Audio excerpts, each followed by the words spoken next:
దైవ మర్మములు. సహోదరుడు భక్తి సింగ్ గారి అనుభవంలో దేవుడు ఆయనకు బయలుపరిచిన దైవ మర్మములు.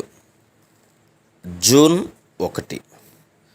దేవుని స్వరం వినుటలోని రహస్యములు. ఇదిగో ఈయనే నా ప్రియ కుమారుడు, ఈయనేందు నేను ఆనందించుచున్నానని ఒక శబ్దము ఆకాశము నుండి వచ్చెను. మత్తయి సువార్త 3:17. ప్రభువైన యేసుక్రీస్తుకు మార్గమును సిద్ధపరచుటకై బాప్తిస్మిచ్చి యోహాను ఈ లోకంలోనికి వచ్చెను. అతడు మారు మనసును గూర్చి అరణ్యంలో బోధించుటకు మొదలుపెట్టెను. అయితే ఆ వర్తమానమును ప్రజలు సులభంగా అంగీకరించలేకపోయిరి. ప్రజలు ఎంతో దూరం నుండి ఈ వర్తమానమును వినుటకు వచ్చిరి. యోహాను వారిని సంతోషపెట్టుటకు బోధించలేదు, కానీ సజీవుడైన దేవుని అధికారముతో బోధించుచుండెను. పరలోక రాజ్యం సమీపించున్నది గనక మారు మనసు పొందుడు అని అతడు వ్యత్యాసము లేకుండా అందరిని గురించి చెప్పెను. ఆ బోధ వినిన వారు తమ పాపముల విషయమై పశ్చాత్తాపడి వాటిని ఒప్పుకొని బాప్తిసం పొందిరి.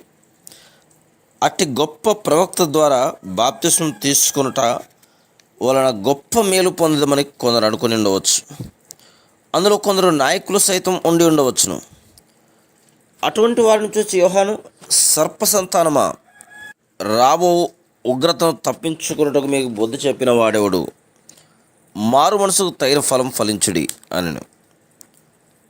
ఒక దినమున ప్రభువైన యేసుక్రీస్తు స్వయంగా బాప్తిసం పొందుటకై వచ్చెను.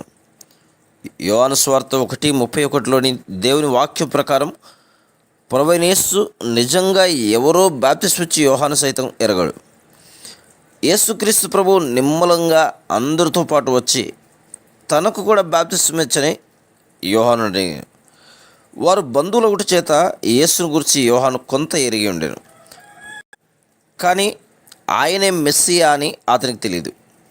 ఆకాశం తెరవబడి పరిశుద్ధాత్మ క్రీస్తు యేసుపై పావురం వలె దిగుట అతడు చూచెను.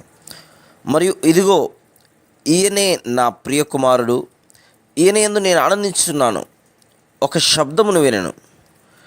అప్పుడు యేసు ఎవరో యోహాను గ్రహించగలిగాను. దేవుని స్వరం వినిన తర్వాతనే యోహాను యేసును ఎరిగనని మనం తెలుసుకొనుచున్నాం. మీరును దేవుని స్వరమును వినని ఎడల ఆయన ఎవరో ఎరగలేరు. మీరు అనేక కూటములకు హాజరు కావచ్చు, పరిశుద్ధ గ్రంథ జ్ఞానం అధికంగా మీకు ఉండవచ్చును, అనేక త్యాగములు చేసి ఉండవచ్చు, కానీ మీరు దేవుని స్వరము వినని ఎడల ఇవన్నీ మీ ఆత్మీయ జీవితమునకు నిరుపయోగములే. Praise the lord.